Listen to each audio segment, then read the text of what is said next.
అంతర్జాతీయ మహిళా దినోత్సవాన్ని పురస్కరించుకుని కాకతీయ విశ్వవిద్యాలయంలో యువజన కాంగ్రెస్ అలువుల కార్తిక్ గోవింద్ శ్వేత ఆధ్వర్యంలో నిర్వహించిన మహిళా దినోత్సవ వేడుకల్లో ముఖ్య అతిథులుగా హాజరైన వరంగల్ పశ్చిమ నియోజకవర్గ శాసనసభ్యులు శ్రీ నాయని రాజేందర్ రెడ్డి గారు, వారి కుమార్తె శ్రీమతి డాక్టర్ నాయని శ్రీ గోదారెడ్డి గారు విశ్వవిద్యాలయంలో జరిగిన కార్యక్రమంలో విద్యార్థులు, అధ్యాపకులు, విద్యార్థిని సంఘాల నాయకులు పాల్గొన్నారు. ఈ సందర్భంగా వారు మాట్లాడుతూ మహిళలు అన్ని రంగాల్లో రాణించాలని, ఎన్నో పోరాటాల ఫలితంగా నేడు మనం ఈ మహిళా దినోత్సవాన్ని జరుపుకుంటున్నామని అన్నారు. విద్య, వైద్య రంగాల్లో మహిళలు ఉన్నత స్థాయికి చేరుకోవాలని ఆకాంక్షించారు.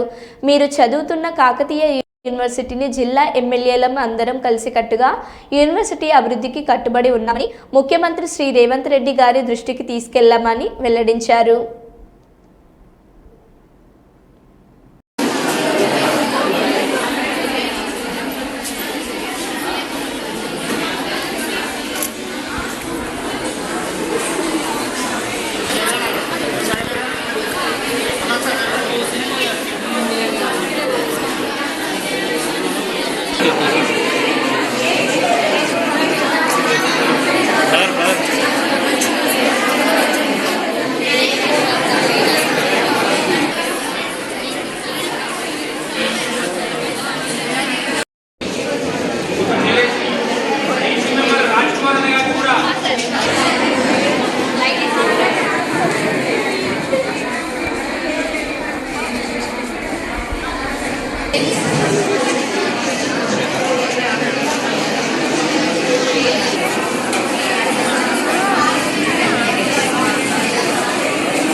అందరూ కూడా రాణి రుద్రమాదేవి వారసులు.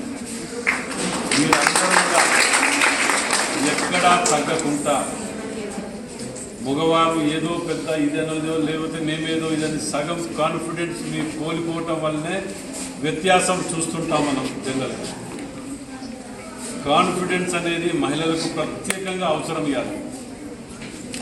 పోటీతత్వంలో మనం ఇంట్లోకే ఒంటింటికే పరిమితం కాకుండా జీవితంలో మన కాళ్ళ మీద మనం నిల్చోవాలి, మనం రణించాలి, ముందుకో పోటీతత్వంలో ముందుండాలని చెప్పి కోరుకుంటున్నాను. ఎందుకంటే మొదటికేళ్ళు కూడా వరంగల్ జిల్లాకు ప్రత్యేకత ఉన్నది. కలెక్టర్లు కానివ్వండి, గతంలో పోలీస్ కమిషనర్లు కానివ్వండి, మున్సిపల్ కమిషనర్లు కానివ్వండి, జిల్లా పరిషత్ చైర్మన్లు కానివ్వండి, మేయర్లు కానివ్వండి, మహిళలే ఎక్కువ ఉంది. వరంగల్ జిల్లా ప్రత్యేకత.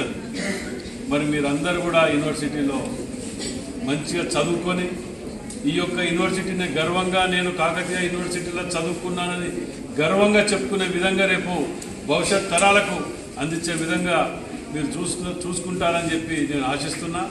మరి మేము కూడా ఇక్కడి నుంచి ఈ టీంలో ఈ 2024లో గెలిచినటువంటి ఎమ్మెల్యేలం కానివ్వండి, ఎంపీలం కానివ్వండి, ప్రజాప్రతినిధులం కానివ్వండి, ఒక టీం వర్క్గా ఎక్కడ ఇవ్వలకు పోకుండా యూనివర్సిటీకి ఏం కావాలి.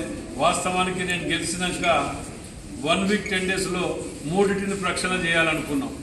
1 యూనివర్సిటీ, 2 MGM, 3 మున్సిపల్ కార్పొరేషన్. ఇవాళ నాకు తెలిసి నాకు నమ్మకం ఉన్నది, కొత్త వీసీ గారు వచ్చిన తర్వాత యూనివర్సిటీ ప్రక్షాళన ప్రారంభమైంది. కొత్త రిజిస్టర్ గారు వచ్చిన తర్వాత ప్రారంభమైంది. దాన్ని మొన్న మేము లాస్ట్ టైం మీటింగ్లో కూర్చున్నప్పుడు కూడా డిపిఆర్ తయారు చేసిన తర్వాత సీఎం గారు తీసుకురమ్మని చెప్పారు రేవంత్ రెడ్డి గారు. మరి ఈ ప్రపోజల్స్ అన్ని తీసుకుపోయిన తర్వాత మీకు కావలసిన వనరులు, కావలసిన ఏది ఉన్నా నేను చేస్తా రాజేందర్. వరంగల్ అనేది ఒక ప్రత్యేకత ఉన్న దానికి యూనివర్సిటీకి ఉద్యమాలు కానీ ఏది కానీ రాష్ట్రంలో స్టార్ట్ అయింది ఇక్కడి నుంచే. ఉస్మానియా అంటారు కానీ స్టార్ట్ అయ్యేదే ఇక్కడి నుంచి. మంచి కానీ ఏది కానీ కాకపోతే యూనివర్సిటీకి వెళ్ళి స్టార్ట్ అయ్యేది. మరి మనందరం కూడా మేము మా మట్టుకు మా బాధ్యతగా యూనివర్సిటీకి కావలసిన వనరులను, మీకు కావలసినటువంటి సదుపాయాలని సమకూర్చే బాధ్యత మాది.